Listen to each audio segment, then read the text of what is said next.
আসসালামু আলাইকুম প্রিয় দর্শক। আমি আমিরুল মোমিনিন মানিক। আপনাদের প্রত্যেককে আমন্ত্রণ জানাচ্ছি চেঞ্জ টিভির এই পর্যালোচনায়। আজ ৯ জুন ২০২৫। প্রিয় দর্শক, আমাদের আলোচনার বিষয় হচ্ছে প্রেসিডেন্টকে নিয়ে বিপাকে প্রধান উপদেষ্টা ও সেনাপ্রধান।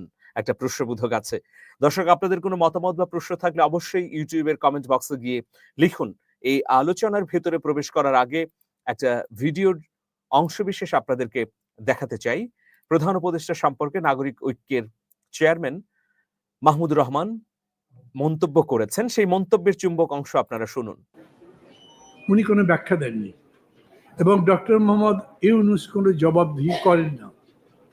এমনকি সামনাসামনিও যখন কথা বলবেন তখন তার কাছে কোনো প্রশ্ন চাইলে আমি দেখেছি প্রায় অধিকাংশ ক্ষেত্রে উনি প্রশ্নের জবাব দেন না, হয় খুবই মিষ্টি একটা হাসি দিয়ে বিদায় করে দেন অথবা কোনো কথাই বলেন না।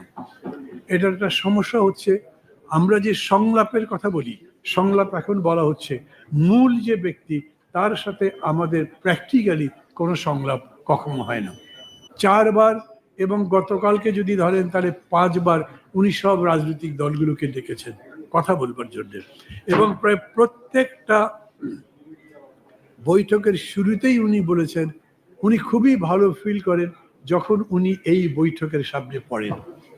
যখন তার মধ্যে হতাশা থাকে, যখন তার মধ্যে দুশ্চিন্তে থাকে, সেগুলো সবই কাটিয়ে এই মানুষগুলোকে দেখলে, তাদের সাথে কথা বললে তার চিন্তার পরিবর্তন হয়, উনি বেশ আশাবাদী হয়ে ওঠেন। এরকমই যদি হয় তাইলে উনি যাদের সঙ্গে কথা বললেন তাদের সঙ্গে সংস্কার নিয়ে কথা বলেছেন, উনি তাদের সঙ্গে রাজনীতি নিয়ে কথা বলেছেন, আগামী দিনের গণতন্ত্র নির্বাচন নিয়ে, গণতন্ত্র সংগঠন নিয়ে কথা বলেছেন। এটা হচ্ছে মাহমুদুর রহমান মান্নার অভিযোগ ডক্টর মোহাম্মদ ইউনূসের প্রতি, যে অনেক প্রশ্ন করা হয়, মোহাম্মদ ইউনূসের সামনে অনেক কথা বলা হয়, সাজেশন দেওয়া হয়, কিন্তু সেগুলোর পরিপ্রেক্ষিতে প্রয়োজনীয় প্রতিক্রিয়া দেখান না মোহাম্মদ ইউনূস। প্রিয় দর্শক, আপনারা জানেন যে প্রেসিডেন্ট শাহাবুদ্দিন চুপ্পুকে নিয়ে নানা বিতর্ক তৈরি হয়েছে গণ অভ্যুত্থানকারী ছাত্র জনতার মধ্যে। এখন কি তাহলে একঘরে হয়ে পড়েছেন প্রেসিডেন্ট শাহাবুদ্দিন চুপ্পু? এই প্রশ্নটিও কিন্তু আমাদের সঙ্গে আছে।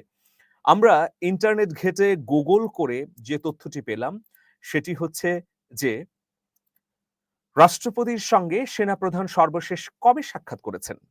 আমরা দেখছি, আমরা সার্চ করে দেখলাম যে গত ৫ আগস্ট, গত ৫ অক্টোবর ২০২৪ এর পর রাষ্ট্রপতির সঙ্গে সেনাপ্রধানের সাক্ষাতের আর কোনো খবর গণমাধ্যমে প্রকাশিত হয়নি। তার মানে সেনাপ্রধান অফিসিয়ালি প্রেসিডেন্টের সঙ্গে আর কখনোই সাক্ষাৎ করেননি ৫ অক্টোবর ২০২৪ এর পরে।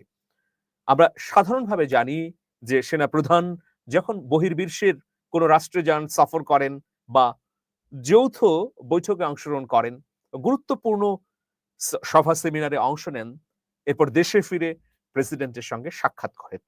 কিন্তু এই প্রেসিডেন্ট শাহাবুদ্দিন চুপ্পুকে নিয়ে নানা ধরনের বিতর্ক তৈরি হবার কারণে সন্দেহ সংশয় ঘনীভূত হয়েছে।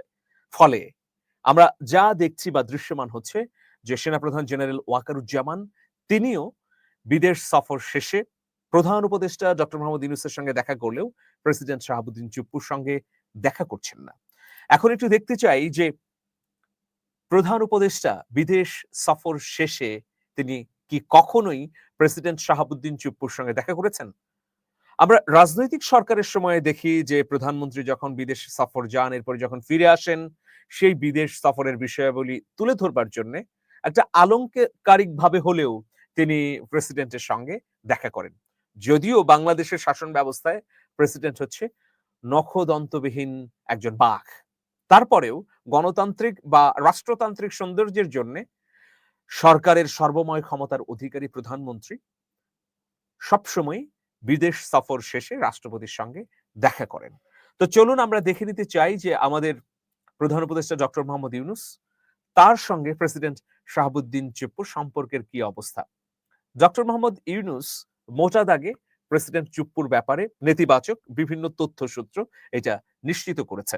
তিনি দায়িত্ব গ্রহণের পর দুটি শপথ অনুষ্ঠান ছাড়া কখনোই বঙ্গভবনে যাননি এবং রাষ্ট্রপতির সঙ্গে সাক্ষাৎ করেননি।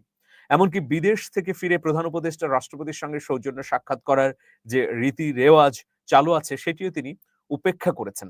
রাষ্ট্রপতির সঙ্গে ২৬শে মার্চ ও ১৬ই ডিসেম্বরে জাতীয় স্মৃতিসৌধে পুষ্পস্তবক অর্পণ করলেও তাদের স্বাভাবিক সৌজন্য বিনিময় বন্ধ ছিল।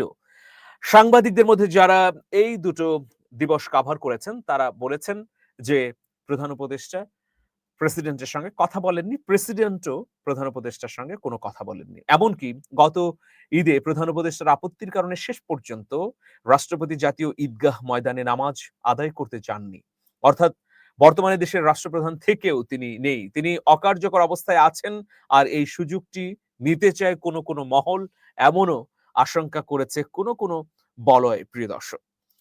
এখন দেখুন, অনেকে প্রস্তাব দিয়েছেন ডক্টর মোহাম্মদ ইউনূস যদি রাষ্ট্রপতি হন এবং তার নেতৃত্বে একটা জাতীয় সরকার তৈরি হয়।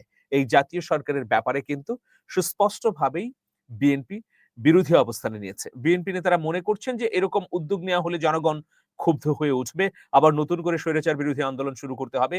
শেষ পর্যন্ত কি বাংলাদেশের জাতীয় সরকার গঠিত হবে নাকি নির্বাচন অনুষ্ঠিত হবে? এ প্রশ্নের সমাধান চাই। মাঠে না থাকলেও রাজনীতি হচ্ছে কূটনৈতিক পাড়ায় আর ড্রয়িং রুমে।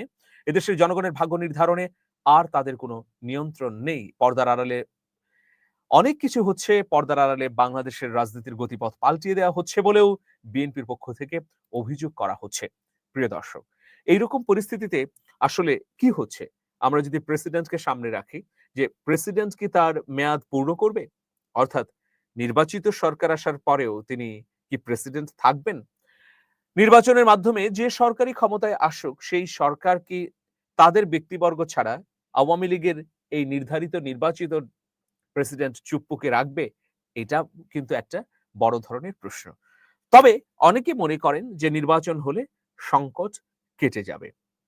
কোনো বিশ্লেষক এটিও বলছেন যে অনেকের মতামত আছে জনগণের একটি অংশের যে এই সরকার দীর্ঘ মেয়াদে ক্ষমতায় থাকুক।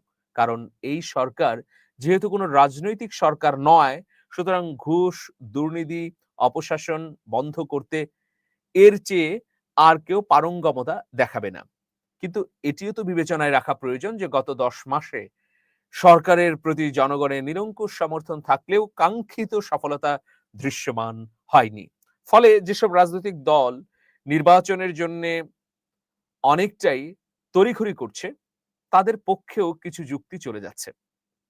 তবে জনগণ মোটা দাগে বলছে যে ডক্টর মোহাম্মদ ইউনূসের সরকারকে শক্তিশালীভাবে দেখতে চাই। যতদিন তিনি ক্ষমতায় আছেন কার্যকরভাবে আইনের শাসন তিনি প্রয়োগ করবেন, এটাই প্রত্যাশা। কিন্তু তাহলে দেখুন, প্রেসিডেন্ট শাহাবুদ্দিন চুপ্পুর অবস্থান এখন কি? গত পুলিশ সপ্তাহ উপলক্ষে আমরা দেখেছি যে সেখানে প্রেসিডেন্টের যাবার কথা থাকলেও তিনি যাননি। তিনি কার্যত আসলে প্রেসিডেন্ট ভবন বন্দী হয়ে পড়েছেন কিনা? বঙ্গভবন বন্দী হয়ে আছেন প্রেসিডেন্ট শাহাবুদ্দিন চুপ্পু। তিনি কি তার মেয়াদকে পূর্ণ করতে চান? নাকি তিনি একটা সাংবিধানিক ধারাবাহিকতার কারণে সেখানে আছেন?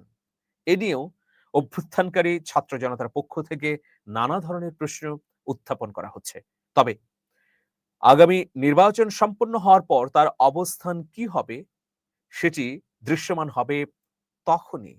কিন্তু বড় বিষয় হচ্ছে যে রাষ্ট্রের অভিভাবক হিসেবে বিগত সময়ে আমরা প্রেসিডেন্টকে যে ভূমিকা পালন করতে দেখি, এই প্রেসিডেন্টের পক্ষ থেকে সেই ধরনেরও ভূমিকা দেখা যাচ্ছে না।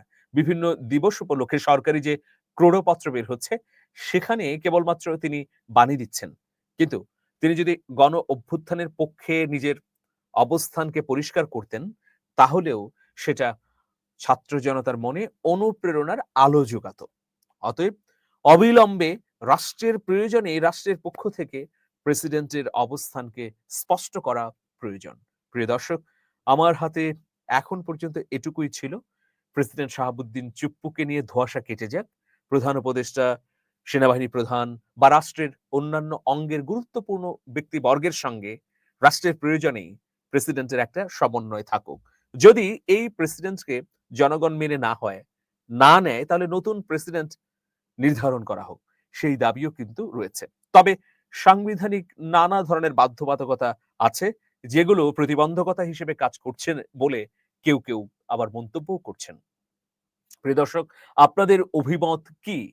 নির্বাচিত সরকার এলে বা আগামী 2026 জুন পর্যন্ত কি প্রেসিডেন্ট শাহাবুদ্দিন চুপ্পু সাংবিধানিক ধারাবাহিকতার প্রয়োজনে থাকা উচিত, নাকি এখনই সংবিধানের নানা ধরনের ফাঁক-ফোকর পেরিয়ে তার অবসান ঘটানো উচিত?